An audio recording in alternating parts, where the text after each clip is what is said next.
I'm Cora, 31 years old, and last week my doorbell camera recorded something I never thought I'd see. My parents stood on my porch. Mom was practicing how to cry. Dad was mumbling, "We miss you, sweetheart," like he was memorizing lines for a school play. And my sister Melanie stood beside them, correcting their every move like a director on a Broadway set. "Mom, the tears need to come before you say sorry. Dad, don't cross your arms. It looks insincere." They rehearsed 6 times before ringing the bell. They didn't know my Ring camera records everything, including the 12 minutes before anyone presses the button. I watched the playback twice.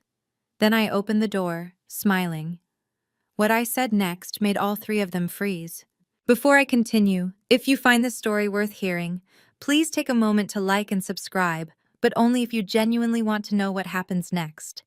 And tell me in the comments, where are you watching from, and what time is it there? Now let me take you back 8 months, to the day I discovered $12,000 had vanished from the account I'd set up for my grandmother. Growing up, I was always the easy one. Melanie got the bigger bedroom because she was older. I understood. Melanie got the new clothes while I wore hand-me-downs. I understood. Melanie got sent to a private university while I went to community college because the family's finances are tight right now, sweetie. You understand, don't you? I always understood. Mom had this phrase she used whenever I tried to push back. "Why are you being so selfish? Your sister needs this more than you do." That sentence became the soundtrack of my childhood. I became a nurse, worked my way up to the ICU at Providence Portland Medical Center. Stable income, good benefits, a job I genuinely loved. But somehow, that stability made me the family ATM. "Cora, Melanie's between jobs. Can you help her with rent this month?" "Cora, your sister's car broke down. She needs it for work." "Cora, we're a little short, just until next month." I kept a running total once, out of curiosity. Over 5 years, I'd loaned my family $34,000. Not a single dollar ever came back. I told myself it was fine. Family helps family. That's what good daughters do. But here's the thing about being the understanding one. People stop asking if you're okay. They just assume you are. They assume you'll always say yes. They assume your needs don't exist. And when you finally say no, that's when you become the selfish one. That's when you become the problem. I didn't know it yet, but Melanie had been counting on my inability to say no for years. And when I finally stopped playing along, she didn't just get angry. She got strategic. 2 years ago, Grandma Eleanor's health started declining. She had Medicare, but the coverage gaps were brutal. Specialist visits, medications, physical therapy, the bills added up fast. I suggested setting up a joint savings account, me and Melanie contributing together to help cover Grandma's expenses. A family effort. "Great idea," Melanie said. "We'll both put in what we can." I deposited $500 every month, like clockwork. For 2 years, $12,000. One evening, I logged in to check the balance before Grandma's cardiology appointment. $847. I stared at the screen, refreshed the page, checked again. $847. My hands were shaking when I called Melanie. "Oh, that," she said, her voice breezy. "I moved it into an investment opportunity. Real estate. It'll double in 6 months, I promise." "You took money meant for Grandma's medical care?" "I didn't take it, I invested it. God, Cora, don't be so dramatic." I drove to my parents' house that night. I thought they'd be horrified. I thought they'd demand Melanie return the money. Instead, Mom looked at me with that familiar disappointment. "Why are you trying to embarrass your sister in front of the family? She stole from Grandma's medical fund. She made a business decision. You're overreacting." Dad sat in his armchair silent. He wouldn't even look at me. I left that night knowing something had fundamentally broken. Not just my trust in Melanie, but my belief that my parents would ever choose me. I blocked all 3 of their numbers the next morning. 8 months of silence. 8 months of peace. Until 3 weeks ago, when someone rang my doorbell. Those 8 months were the first time I'd slept through the night since I was 18. I rented a small apartment in the Alberta Arts District. Nothing fancy, just a one-bedroom with a tiny balcony where I kept my plants, pothos, snake plants, a fiddle leaf fig I was determined not to kill. My coworkers noticed the change. "You seem lighter," my friend Priya said during a night shift. "Like someone took a weight off your shoulders." She wasn't wrong. No more Sunday dinners where Melanie's accomplishments were celebrated while mine were ignored. No more quick favors that cost me hundreds of dollars. No more being the family doormat. I installed a Ring camera when I moved in. Just for safety. A woman living alone, you know how it is. I liked being able to see who was at my door before opening it. The only person I truly missed was Grandma. I tried calling her a few times, but Melanie was always coincidentally there. "Oh, Grandma's napping. She's not feeling well today. I'll tell her you called." Grandma never called back. I suspected she never got my messages. Her 75th birthday was coming up, October 15th. I'd been counting the days, trying to figure out how to see her without walking into Melanie's orbit. Then I got a text from a number I didn't recognize. "Cora, sweetheart, it's Grandma, using the neighbor's phone. My 75th birthday party is October 15th. I want you there. I have something important to tell the family. Please come. I love you." I read that message 12 times. She wanted me there, but I knew Melanie would be there too. I hadn't decided what to do when, 3 days later, my doorbell rang. The notification popped up on my phone. "Motion detected at front door." I opened the Ring app, expecting a delivery driver or a neighbor's lost dog. What I saw made my stomach drop. Mom, Dad, Melanie, standing on my porch. My first instinct was to pretend I wasn't home. Let them ring the bell, wait, leave. Simple. But something made me keep watching. They weren't ringing the bell, they were just standing there, talking. I turned up the volume. "Need to look genuinely sorry," Melanie was saying. She had her phone out, checking something on the screen. "Mom, practice the tears again." Mom dabbed at her eyes with a tissue. "Like this? More natural. Don't wipe so fast. Let them fall." Dad cleared his throat. "What was my line again?" "We miss you, sweetheart. Please come home." Melanie's voice was clinical, directing. "Say it slower, more emotion." Dad tried again. "We miss you, sweetheart. Please. Come home." "Better. But unfold your arms. You look defensive." I watched this for 12 minutes. 12 minutes of my mother practicing how to cry, my father memorizing his lines, my sister correcting their timing, their expressions, their body language. "Remember," Melanie said finally, "the goal is to get her to Grandma's birthday. We don't actually have to mean it, we just need her to think we're sorry." Mom nodded. "Got it." Dad nodded. "Got it." Melanie smiled. "Perfect. Now ring the bell." I saved the video, backed it up to the cloud. Then I sat on my couch, heart pounding, and made a decision. I was going to answer that door, but not the way they expected. The doorbell rang. I gave myself 30 seconds, breathed in, breathed out, checked my reflection in the hallway mirror. Then I opened the door with a smile. Mom's performance started immediately. Her eyes welled up, right on cue. "Cora, baby, we've missed you so much." "Mom," I said calmly, "how many times did you practice that?" She froze mid-sob. Dad's rehearsed line died in his throat. Melanie's composure cracked for exactly half a second. I saw it, that flash of panic in her eyes, before she recovered. "What are you talking about?" I pointed to the small device mounted beside my door. "That's a Ring camera.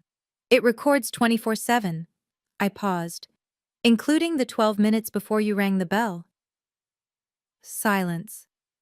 Mom's fake tears stopped instantly.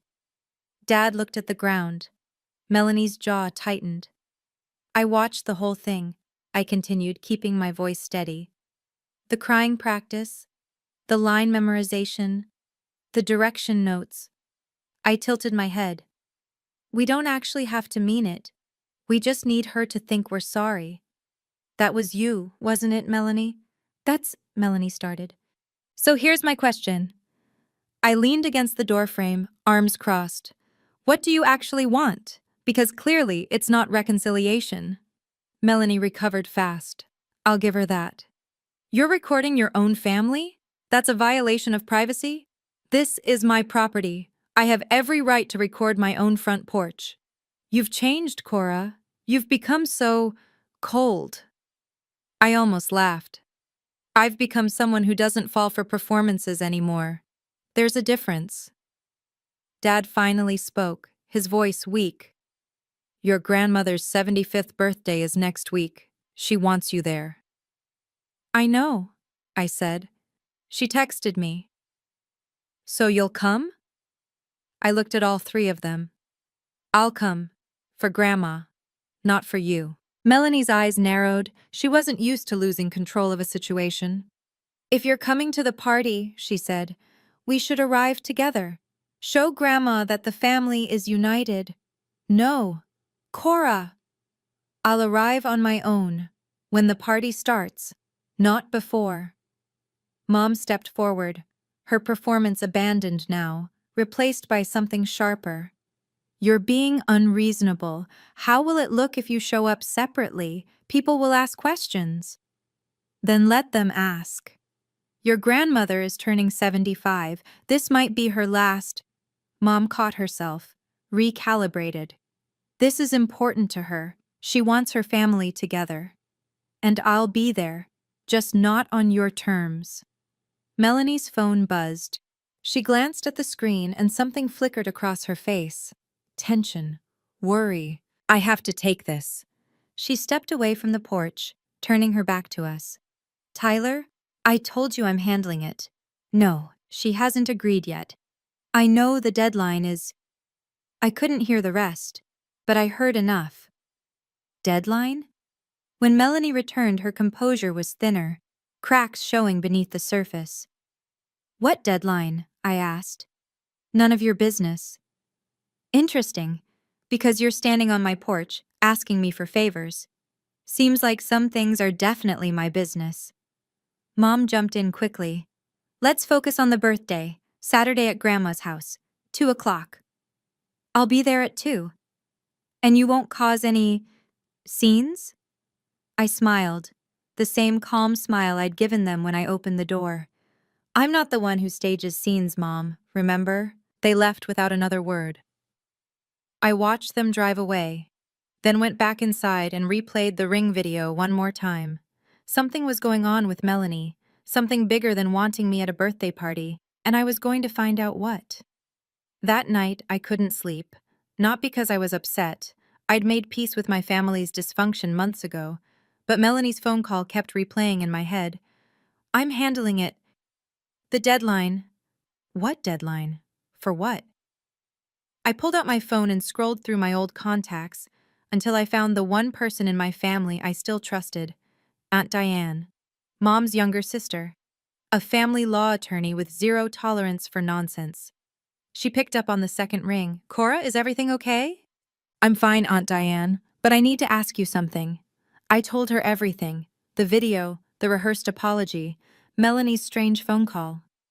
When I finished, Diane let out a long sigh. I wish I could say I was surprised. You're not? Honey, I've seen through Melanie since she was 16 and convinced your parents to buy her a car by crying about her depression. She's talented, I'll give her that. Do you know what's going on? Why they need me at the party so badly? A pause. Then, I've been meaning to call you. Your grandmother asked me about inheritance law last month. My breath caught. What? She's reconsidering some things, the house specifically. She didn't give me details, but... Diane hesitated. I think she's having doubts about certain family members. The house. Grandma's Victorian home in Laurelhurst. The one she'd lived in for 40 years, worth close to $800,000. Melanie's worried, I said slowly. That's why she needs me there. If Grandma sees the family united, She might not change anything, but if she senses conflict, she'll ask questions. Exactly. I thanked Diane and hung up. So that was it. Melanie wasn't trying to reconcile with me. She was trying to manage a narrative, and I'd just become a threat to her plan. The next morning, I did something I hadn't done in 8 months. I opened our old family group chat. I'd left the group when I went no contact, but I hadn't deleted the history. Some part of me had known I might need it someday. I scrolled back through months of messages, past the birthday wishes I'd never received, past the holiday photos I wasn't in, until I found what I was looking for. Melanie to Mom, 6 months ago. If Cora asks for the money back, just tell her I'm going through a hard time. She won't push. Mom's response: she never does. That girl would give you her last dollar if you cried hard enough. Melanie: exactly. That's what makes her useful. Useful. I stared at that word until my vision blurred. I kept scrolling. More messages. More patterns. Just tell Cora it's for the family. She can't say no to that. Cora's too nice. She'll never actually cut us off. She's the easy one. Always has been. I screenshot everything. Every message. Every casual dismissal of my feelings. Every coordinated manipulation. Then I created a folder on my phone. The ring video. The group chat screenshots. 8 months of silence. Finally given a voice. I wasn't going to Grandma's party to make a scene. I wasn't going to yell or cry or beg for an apology I'd never get. I was going to do something much simpler. I was going to tell the truth. And for once, I was going to have proof. If you've ever kept evidence of someone's manipulation, texts, recordings, anything, did you ever use it? Or did you hold on to it, waiting for the right moment? Tell me in the comments. This story's about to get intense, and I want you with me. Saturday came faster than I expected. I spent Friday night laying out my outfit. Nothing dramatic, just a simple navy dress, modest jewelry, comfortable flats. I wasn't going for attention. I was going for presence. Aunt Diane called that afternoon. I'll be at the party. If you need anything, find me. Thank you. Cora? Her voice softened. Whatever happens, remember, you have every right to be there. That's your grandmother, too. I arrived at Grandma's house at exactly 2 o'clock. The Laurelhurst Victorian looked the same as I remembered. White paint, wraparound porch, rose bushes Grandma had planted before I was born. Cars lined the street, more than I'd expected. Through the front window, I could see people milling around. Aunts, uncles, cousins I hadn't seen in years. At least 30 guests, maybe more. Melanie had wanted an audience. She was about to get one. I walked up the porch steps and rang the bell. Grandma herself opened the door.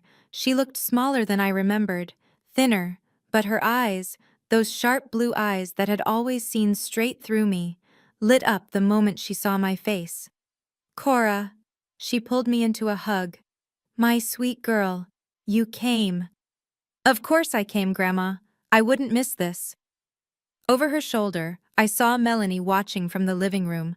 She had a champagne glass in hand and a smile that didn't reach her eyes. Mom stood beside her. Dad was by the fireplace, looking uncomfortable. Come in, come in. Grandma took my hand. I have a seat saved for you. She led me through the house, past the curious stares of relatives, past my parents' forced smiles, to a chair beside hers. Not in the corner where Melanie had probably planned to put me, right next to the guest of honor. The message was clear. The party unfolded around me in a blur of small talk and hors d'oeuvres. Cousin Rachel asked about my job. Uncle Marcus complimented my dress. People who hadn't spoken to me in years suddenly found me fascinating. I knew why. In families like ours, absence creates mystery. 8 months of silence meant 8 months of Melanie controlling the narrative. And now everyone wanted to see if the story matched the person. Aunt Diane found me by the buffet table. How are you holding up? Better than expected. I glanced toward Melanie, who was holding court near the piano. She's watching me like a hawk. She's nervous. Diane lowered her voice. I talked to your grandmother yesterday. She's planning to make an announcement today about the house. My heart skipped. What kind of announcement? She wouldn't tell me specifics, but she did say. Diane paused, choosing her words carefully. She said she's been watching, paying attention to who treats her with real love and who just wants something from her. Across the room, Grandma was talking to one of her neighbors, but her eyes kept drifting toward Melanie with an expression I couldn't quite read. Melanie has no idea, I said quietly. She thinks this party is her stage. Melanie thinks everything is her stage. Diane touched my arm. Just be yourself today. That's all you need to do. And if things go sideways, then you have me, and you have the truth. She held my gaze. In this family, that's more than most people ever have. I nodded, feeling the weight of my phone in my cardigan pocket. The Ring video, the screenshots, the truth. I wasn't planning to use them, but if Melanie pushed me, I was ready. Halfway through the party, Melanie made her move. She cornered me near the hallway, away from the crowd.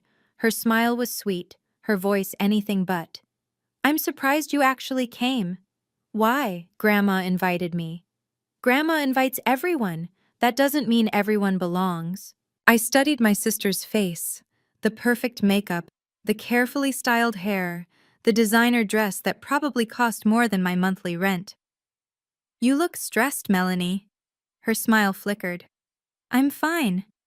Your phone keeps buzzing, every few minutes, and every time it does, you look like you're about to be sick. You're imagining things. Am I? I tilted my head. Who's Tyler talking to right now? Across the room, Tyler, Melanie's husband, was nursing a drink and talking to one of our cousins. He looked miserable. Dark circles under his eyes. Shoulders hunched like a man carrying weight he couldn't put down. Melanie's composure cracked. Just slightly. Stay away from my husband. I haven't said a word to him. Keep it that way. She started to walk away, then turned back. You think you're so smart, don't you, with your little doorbell camera and your righteous act, but you have no idea what's really going on. Then enlighten me. For a moment, something raw flashed across her face. Fear? Desperation? It was gone before I could name it. Just, don't ruin this, she said quietly, for Grandma's sake. I'm not here to ruin anything, Melanie. I'm here for Grandma. Period. She searched my face for something, a tell, a crack, and found nothing. Fine, she said finally. Just stay out of my way. She walked back to the party, spine straight, smile restored. But I'd seen it now. The cracks beneath the surface. Something was very, very wrong. The backyard was beautiful. String lights wove through the old oak trees. White tablecloths covered long tables set up on the lawn. The caterer had arranged everything just so. Silver chafing dishes, crystal glasses, a 3-tier cake with Happy 75th Eleanor in elegant script. Melanie had planned this party down to the smallest detail. She'd mentioned it in the group chat months ago. I want Grandma's birthday to be perfect. Everyone needs to see what a wonderful family we are, what a wonderful family we appear to be. That was the goal. I found a seat at one of the tables. Aunt Diane sat beside me. Across the yard, I could see Mom circulating, kissing cheeks, accepting compliments on her lovely daughter, who organized everything. Dad stood alone near the fence, nursing a beer. He'd barely spoken to me since I arrived, but I noticed something else. Tyler, sitting at a table near the bar. He was on his 3rd drink in an hour. His conversation with our cousin had ended, and now he was scrolling through his phone with a furrowed brow. I watched as Melanie approached him, leaned down, whispered something sharp. Tyler's face tightened. He shook his head. She whispered again, more forcefully. He stood up abruptly and walked inside. Melanie watched him go, her jaw clenched. Trouble in paradise? Diane murmured. Looks like it.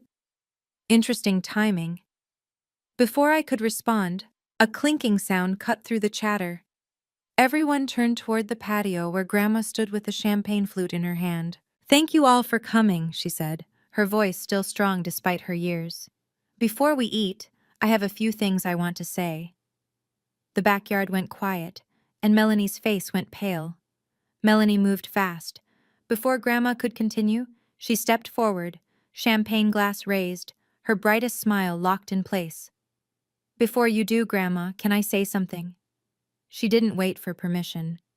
I just want to welcome everyone, and especially welcome my little sister Cora back into the fold.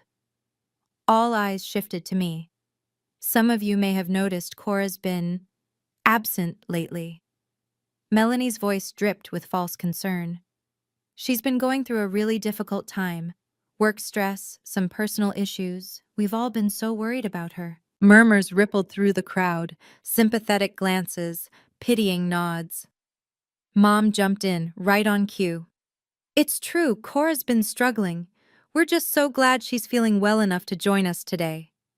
I felt the shift in the room, the narrative being built, brick by brick. Poor Cora. Fragile Cora. Unstable Cora. They were framing me before I'd even said a word. Thankfully, Melanie continued, family is always here for each other, no matter what. She raised her glass. To Grandma Eleanor, and to family. To family, the crowd echoed. I lifted my glass but didn't drink. Across the yard I caught Grandma's eye. She was watching me with an expression I couldn't quite read. Not pity. Something sharper. Something knowing. Aunt Diane leaned close. You okay? Fine. I kept my voice even, just watching. She's trying to discredit you before you can say anything. I know. Are you going to let her? I thought about the video on my phone, the screenshots, everything I'd kept. Not yet, I said quietly. But she doesn't know that. Melanie was still smiling, basking in the moment. She had no idea what was coming. Neither did anyone else. Dinner was served. I sat beside Grandma as she'd wanted.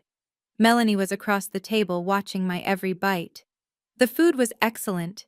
Grandma had always had good taste, but I barely tasted it. I was too busy observing. Uncle Marcus believed Melanie's performance completely. He kept asking if I was feeling better, if work was too much. I smiled and said I was fine. Cousin Rachel was skeptical. She kept glancing between me and Melanie with narrowed eyes. She'd always been sharp. Aunt Diane ate calmly, her attorney's poker face giving nothing away. And Grandma? Grandma watched everything. When Melanie excused herself to use the restroom, I felt Grandma's hand on mine. You're being very patient, she said quietly. Excuse me. I saw your face when Melanie gave her little speech. Grandma's eyes were knowing. Most people would have interrupted, defended themselves. Would that have helped? No. She squeezed my hand. It wouldn't have. Then I'll wait. Grandma studied me for a long moment. You've changed, Cora. Not in the way your mother claims. You've grown roots. I wasn't sure what to say to that. I have something to discuss with the family after dinner, she continued. Something important.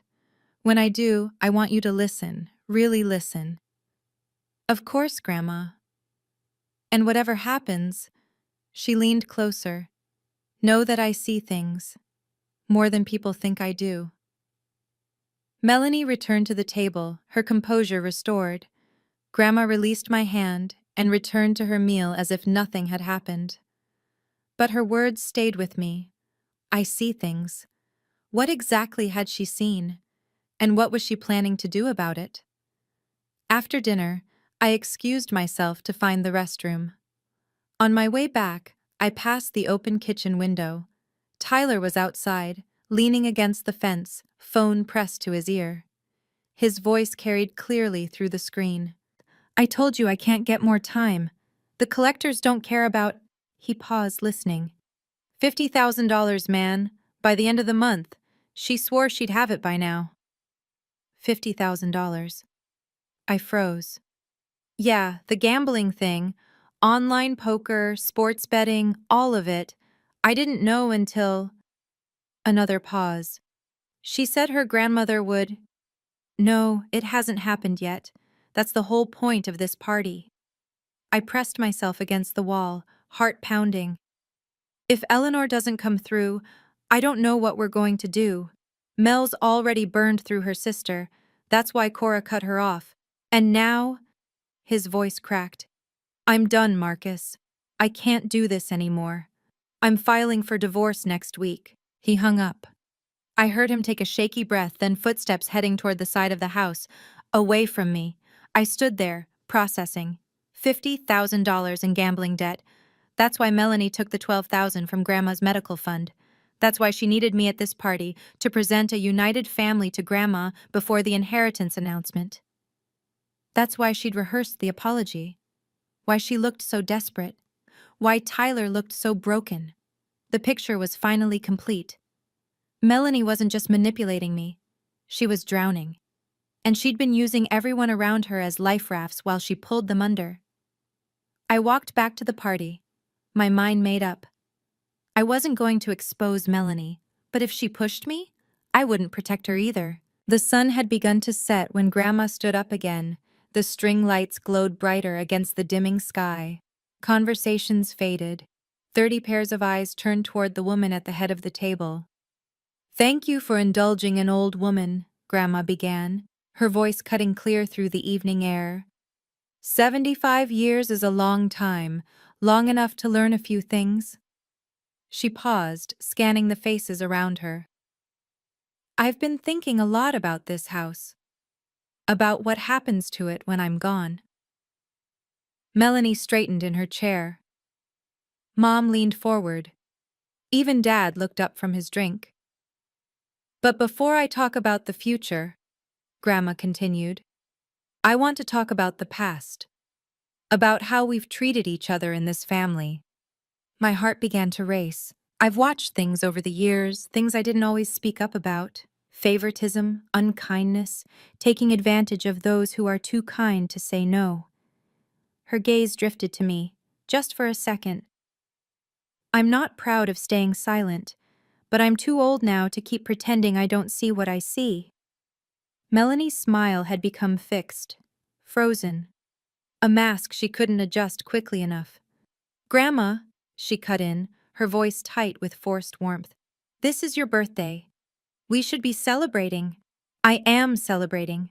Grandma's voice was quiet but firm. I'm celebrating the truth. For once. The backyard was dead silent. Grandma turned to look directly at me. Cora, sweetheart, I need to ask you something, in front of everyone.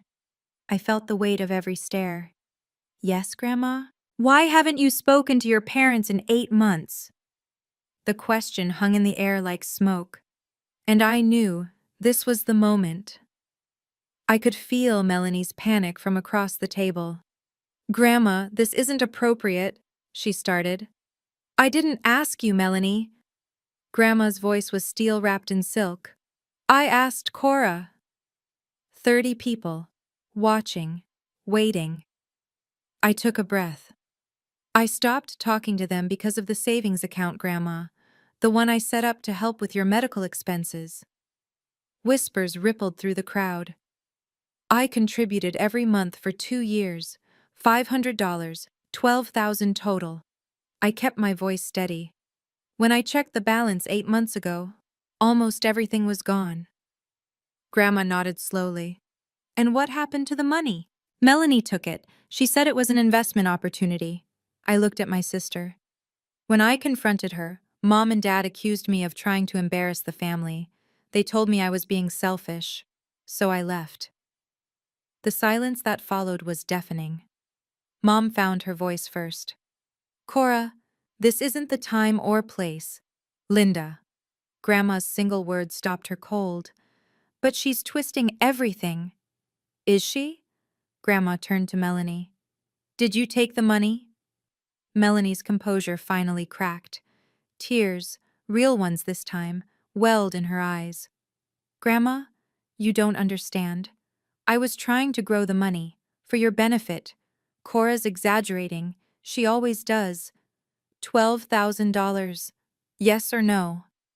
Melanie's mouth opened, closed, opened again. I was going to pay it back. A collective gasp went through the crowd. Grandma closed her eyes for a moment. When she opened them, they were wet, but her voice was steady. Thank you for your honesty, Cora. She turned to face the entire gathering. And now you all know why I've reconsidered some things. Melanie's face went white. What things, Grandma? Grandma didn't answer. She didn't have to. Melanie pivoted fast. This is exactly what I was afraid of. Her voice shook, performing perfectly. Cora came here to sabotage me, to turn everyone against me. Melanie, Mom tried.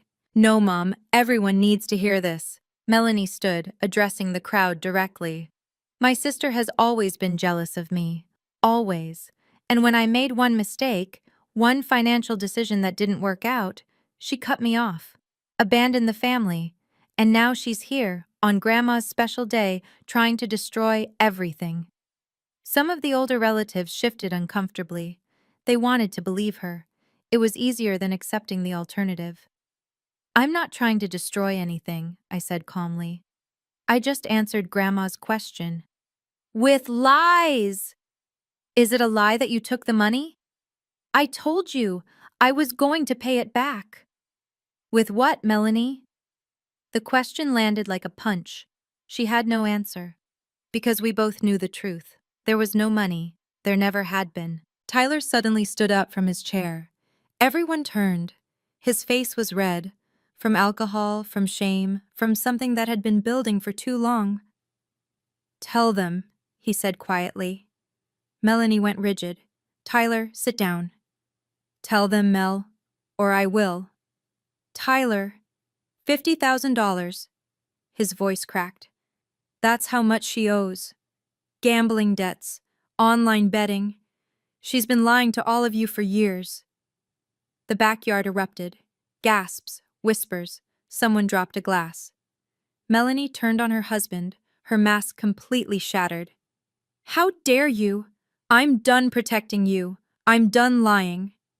He looked at the crowd, at Grandma, at me, at everyone who had believed Melanie's performance. I'm sorry, he said. I should have said something sooner. Then he walked away, leaving Melanie standing alone. The chaos gave Melanie her opening. This is a setup. Her voice rose above the murmurs. All of this, Cora planned it. She manipulated Tyler. She's manipulating everyone. Melanie, stop, Dad said weakly. No. You all know Cora. Sweet, innocent, helpful Cora. But she's not what she pretends to be. Melanie pointed at me, her finger trembling. She recorded our private conversation, at her apartment, without permission. What kind of person does that? Eyes turned back to me. She's been collecting evidence against her own family, planning this ambush. She's sick. She needs help, not an audience. The narrative was shifting. I could feel it. Some people were buying it. I looked at Aunt Diane. She gave me an almost imperceptible nod. You want to talk about what I recorded? I pulled out my phone. Fine, let's talk about it. Cora, don't you dare! I turned my screen toward the table and pressed play. Melanie's voice filled the backyard. Mom, practice the tears again. More natural. Let them fall. Then Mom. Like this? Then Dad reciting, We miss you, sweetheart. And Melanie clear as day. Remember, the goal is to get her to Grandma's birthday. We don't actually have to mean it. We just need her to think we're sorry. The video ended. No one moved. Grandma's face was unreadable. Mom had gone ghost white. Dad was staring at the ground like he wished it would swallow him. Melanie's voice came out strangled. That's edited. She edited it. Ring camera footage has embedded metadata. Aunt Diane's voice cut through like a blade. Timestamps, location data. It's virtually impossible to alter without leaving traces. I'm a lawyer. I know. Melanie had nothing left. No tears, no excuses, no performance good enough to explain away her own words. The mask was gone. Have you ever held on to evidence of someone's manipulation, waiting for the exact right moment to use it? Was it the right call? Or did it change you in ways you didn't expect? Tell me in the comments. I want to hear your story. We're almost at the end now. The fallout is about to begin. Grandma Eleanor rose slowly from her chair. The backyard had gone silent. Even the night birds seemed to be holding their breath. I've heard enough. Her voice wasn't loud. It didn't need to be. Melanie. She turned to face her older granddaughter. I love you. I've loved you since the day you were born. That will never change. Melanie's lip trembled. Grandma. But I cannot trust you. The words were gentle and devastating. And I cannot reward behavior that hurts the people I love. She turned to my parents next. Linda, Robert, you raised both of my granddaughters. And somewhere along the way, you taught one that lying was acceptable. And you taught the other that her feelings didn't matter. Mom opened her mouth to protest. Don't. Grandma's raised hand silenced her. I've watched this family for years. I saw what you did to Cora. The loans that were never repaid, the sacrifices that were never acknowledged, the blame she received for simply asking to be treated fairly. Dad's shoulders slumped. I'm 75 years old, Grandma continued. I don't have time for pretense anymore. So here's what's going to happen. She looked around at the assembled relatives. I'm meeting with my attorney next week to update my estate documents. The specifics are my business, but I want everyone here to understand something. Her eyes found mine. Those who've shown me real love, not performances, not obligations, but real love will be taken care of. Then she looked at Melanie. And those who haven't will have to live with the consequences. Grandma sat back down, picked up her water glass, took a sip. The party, for all practical purposes, was over. But my grandmother wasn't finished yet. People began drifting away, some to the bar, some to the parking lot, some into the house to escape the tension. I stayed where I was. Mom approached me first. Her face was a mask of barely contained fury disguised as hurt. I hope you're satisfied. I'm not here to be satisfied, Mom. I'm here because Grandma asked me to come. You humiliated your sister in front of the entire family. I looked at her, really looked at her. Melanie humiliated herself. I just stopped covering for her. You could have handled this privately. I tried that 8 months ago. You called me selfish and sided with her. Mom's mouth tightened. She had no response. I stood up. I love you, Mom. I love Dad too. But I can't have a relationship with people who don't respect me. So what? You're cutting us off again? No. The door isn't closed. I kept my voice calm, level. But if you want to walk through it, you'll have to do it honestly. No scripts, no performances, just the truth. Dad had been hovering nearby, listening. His eyes were red. Dad, I said softly. I meant what I said. I'm here when you're ready to talk, really talk. He nodded once, quickly, then looked away. I walked over to Grandma and knelt beside her chair. She took my hand. Thank you, I said, for asking, for listening. Oh, thank you for telling the truth. She squeezed my fingers. It takes courage to be honest in a family that prefers comfortable lies. I hugged her, longer than usual, tighter than usual. Happy birthday, Grandma. Best gift I've received in years. Her eyes sparkled with tears. Having you back. I wasn't back. Not really. But I wasn't gone either. I found Melanie by the rose bushes. She was standing alone, mascara smeared, champagne glass empty. The party continued around her, but no one approached. People who had praised her organizing skills an hour ago now gave her a wide berth. I didn't plan to talk to her, but she saw me passing and spoke first. Happy now? I stopped. No, not happy. Could have fooled me, her laugh was bitter. You got everything you wanted. What I wanted was for you to return $12,000 meant for Grandma's medical care. God, you're still on that? You asked what I wanted, that's my answer. She stared at me. The mask was completely gone now, just exhaustion and something that might have been fear underneath. I'm going to lose everything, she said quietly. Tyler's leaving. The debt collectors are circling, and now, Grandma, I know about the gambling. She flinched. I heard Tyler on the phone. For a moment she looked like she might cry. Real tears this time. I didn't mean for it to get this bad. Her voice cracked. It started small. A few bets. Then I couldn't stop. And I kept thinking, if I could just win big once. But you didn't. No, I didn't. We stood there, sisters separated by a lifetime of choices. Get help, Melanie. Real help. Not a scheme. Not another lie. Like anyone's going to help me now. Gamblers Anonymous. Therapy. Something. You're not going to con your way out of this one. She didn't respond. I left her there among the roses. As I walked back toward the house, I heard raised voices, Tyler and Melanie, arguing near the cars. I told you I was done. You can't just leave me. I didn't look back. Some wreckage isn't yours to salvage. 1 week later, the dust was still settling. My phone had been busy, texts from relatives I hadn't heard from in years, Aunt Patricia apologizing for believing Melanie's version. Cousin Rachel saying she'd always sensed something was off. Uncle Marcus admitting he'd been wrong to pity me. Everyone had an opinion now that the truth was out. Aunt Diane kept me updated on the broader fallout. Tyler filed for divorce 3 days after the party. He'd been documenting Melanie's gambling for months, apparently, building a case. He sent me a message through Diane.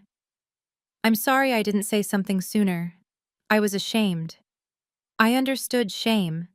It makes cowards of people who might otherwise be brave. Melanie unfriended half the family on social media.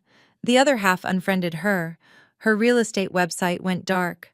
Whether she'd lost her license or simply couldn't face the world, no one knew. Mom called me once, just once. I don't know what you want me to say, Cora. Neither do I, Mom. A long pause. I need time to process all of this. So do I. She hung up without saying goodbye. But she hadn't yelled, hadn't blamed me. Maybe that was progress. Maybe it was just exhaustion. Dad sent an email, 3 sentences. Cora, I love you. I'm sorry. When you're ready, I'll be here. I stared at those words for a long time, 27 years of silence, and suddenly, 3 sentences. It wasn't enough, but it was something. I saved the email, didn't respond, not yet. Some doors need to stay open, even if you're not ready to walk through them. And some doors need to stay closed until the people on the other side prove they've changed. I was learning to tell the difference. Sunday afternoon, Grandma's house, just the 2 of us. We sat in her garden, the same rose bushes blooming in the October sun. She'd made tea, Earl Grey, my favorite, and set out shortbread cookies on her mother's china. You look rested, she said. First time in years, honestly. She nodded, understanding more than I'd said. I met with my lawyer on Tuesday, she mentioned casually, sipping her tea. Grandma, you don't have to. I'm not telling you what I decided. That's my business. Her eyes twinkled. I'm just telling you that I decided. I laughed despite myself. Fair enough. But I want you to know something, Cora. She set down her cup.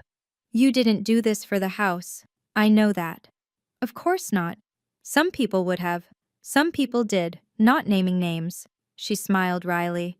But you came to my birthday because I asked you to. You told the truth because I asked you to.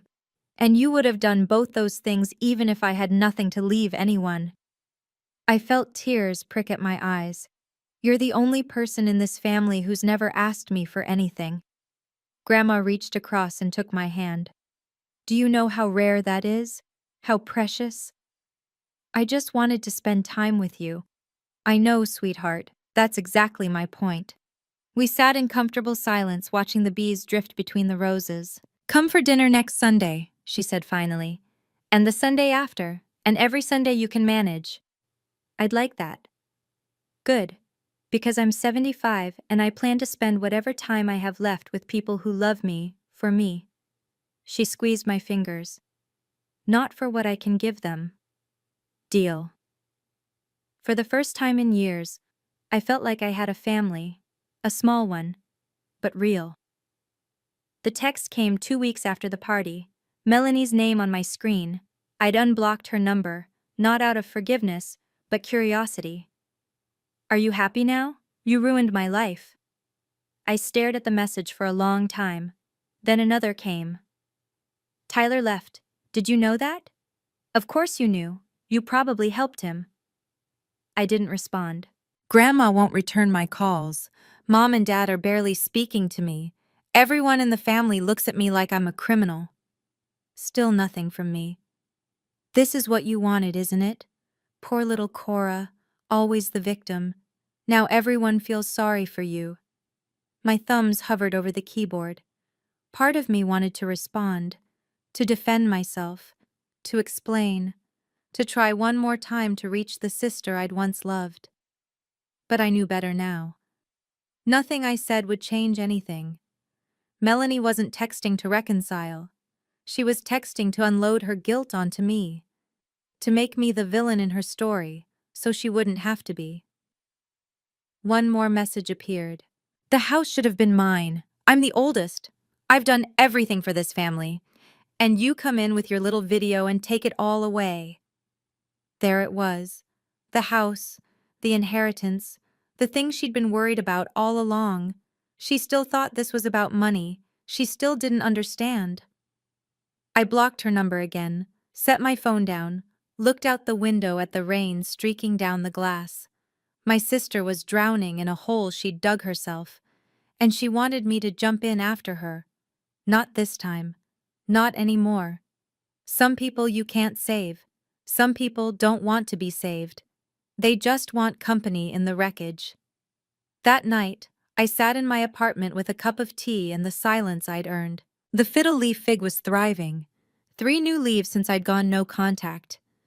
I liked to think it had sensed the change in me, the weight lifting, the air clearing. I thought about everything that had happened. The video, the party, the reveal. Some people would call what I did revenge, but it didn't feel like revenge. It felt like exhaling, like finally being allowed to tell my side of the story. For years, I'd swallowed my hurt to keep the peace. I'd believed that loving someone meant enduring whatever they did to you, that family was a word that erased all accountability. I was wrong. Love isn't silent suffering, it's honesty. It's respect. It's choosing each other, not out of obligation, but because you genuinely want to. Melanie never chose me. She used me, and my parents let her. That wasn't love, that was convenience. I thought about the girl I used to be, the one who flinched at the word selfish, the one who gave and gave and gave until there was nothing left. She's still part of me, probably always will be, but she's not in charge anymore. I am, and this version of me, the one who says no, who keeps receipts, who refuses to be a doormat, she's the one I'm learning to love. Not because she's perfect, not because she got revenge, because she finally stopped abandoning herself for people who didn't deserve her loyalty. Outside, the Portland rain continued to fall, soft, steady, cleansing. I finished my tea and went to bed. Tomorrow I had work, and Sunday I had dinner with Grandma. That was enough. For the first time in my life, that was more than enough. 1 month later, life had found a new rhythm. Work at the hospital, dinners with Grandma every Sunday, walks through the Alberta Arts District on my days off. Therapy every other Thursday, something I'd finally started, after years of telling myself I was fine. I wasn't fine. Not completely. Maybe no one ever is. But I was learning, growing, healing. Grandma and I had fallen into an easy routine.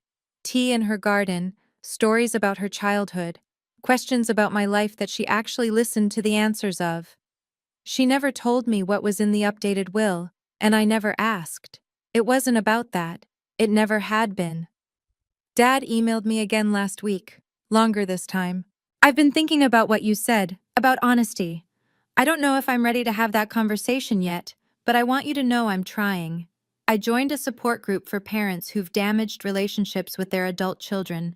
I'm learning things I wish I'd understood years ago. I love you. Dad, I cried when I read it. Then I wrote back. That means more than you know. I love you too. I'm here when you're ready. Mom hasn't reached out again. Maybe she will. Maybe she won't. I've made peace with both possibilities. And Melanie? Last I heard, she'd enrolled in Gamblers Anonymous. Tyler told Aunt Diane during the divorce proceedings. He wanted me to know. I hope it helps. I genuinely do. But she's not my responsibility anymore. My responsibility is to myself, to the life I'm building, to the boundaries I'm learning to hold. The door isn't locked, but it's not wide open either. It's exactly where it needs to be. And so am I. After everything settled, I spent a lot of nights thinking about one question. Why? Not, why did they do this to me? That's a victim's question, and I was done being a victim. I meant, why does this happen? Why do families like mine exist? Here's what I figured out. My sister isn't evil. I know that's hard to believe given everything I've told you. But Melanie didn't wake up one day and decide to become a manipulator. She grew up being told she was special, the golden child, the one who would succeed. And when reality didn't match those expectations, when her business struggled, when the gambling spiraled, when her marriage cracked, she didn't have the tools to cope. So she performed, because that's all she knew. Psychologists call it narcissistic adaptation. When your entire sense of worth depends on looking successful, you'll do anything to maintain that image, even if it means using the people who love you. I'm not excusing her. Understanding someone isn't the same as forgiving them. But understanding helps me stop waiting for an apology that will never come. And my parents? They weren't monsters either. They were scared. Mom was terrified of conflict, of being judged by the extended family, of facing the truth about her perfect daughter. Dad was terrified of everything. Easier to go along with Mom. Easier to stay quiet. Easier to let someone else take the fall. Fear makes people small. It makes them choose comfort over justice. I get it. I was scared too, once.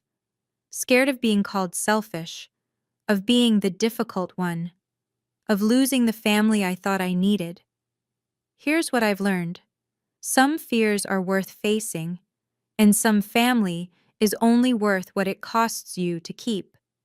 If any of this sounds familiar, if you're the easy one in your family, the peacekeeper, the one who always understands, I want you to know something. Being kind is beautiful, but kindness without boundaries is just self-abandonment dressed up as virtue. You're allowed to say no. You're allowed to keep receipts. You're allowed to love people and protect yourself from them. These things aren't contradictions. They're survival. And if someone calls you selfish for refusing to be used, that tells you everything you need to know about what they were getting from you. Trust that feeling in your gut. I finally did. And it saved my life.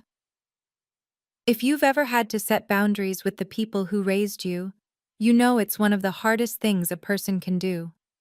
It doesn't mean you don't love them. It means you finally learned to love yourself too. Have you been in a situation like mine? Have you held on to evidence, drawn a line, walked away from people who didn't deserve your loyalty? Tell me in the comments. Your story matters, and you might help someone else find the courage to tell theirs. If this resonated with you, please like, subscribe, and hit that bell. And if you want more stories like this, about family, boundaries, and finding your way through the mess, check the description. I've linked a few that I think you'll connect with. Thank you for listening. Thank you for being here. And thank you for believing me.